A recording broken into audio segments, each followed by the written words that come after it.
After losing her husband, Emma uncovers a hidden truth that changes her life forever. As she meets the daughter she never knew existed, she embarks on a journey of love, regret, and redemption. Emma Thompson had always been a woman of routine, her days filled with the quiet comfort of familiar tasks. But today, as she sat in her late husband's study, surrounded by boxes of his belongings, she felt a strange sense of unease. She had been sorting through his things for weeks, each box a trip down memory lane, each trinket a whisper of the past.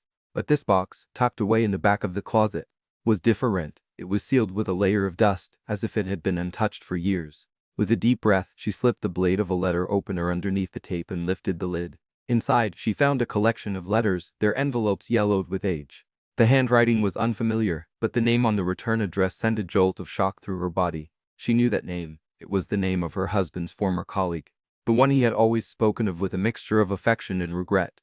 Her heart pounding, she pulled out the first letter and began to read. The words swam before her eyes, but one phrase stood out. Clear and brutal. I can't wait to tell her she's going to be a mother.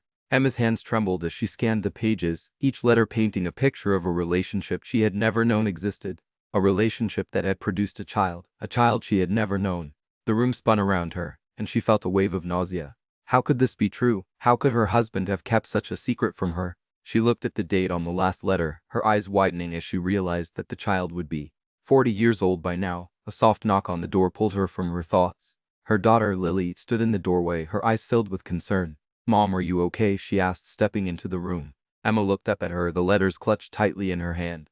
"I think I need to tell you something," she said, her voice barely above a whisper. Lily's eyes widened as she saw the letters, and for a moment, they both stood in silence, the weight of the secret hanging heavy in the air. "It's about your father," Emma began, her voice steady despite the turmoil inside her. "And about a daughter we never knew." She took a deep breath, steeling herself for the conversation that would change both their lives forever. As she spoke, she felt a strange sense of liberation, as if the truth had finally set her free. But she also knew that this was just the beginning of a new chapter, one filled with uncertainty and pain, but also with the possibility of redemption and love.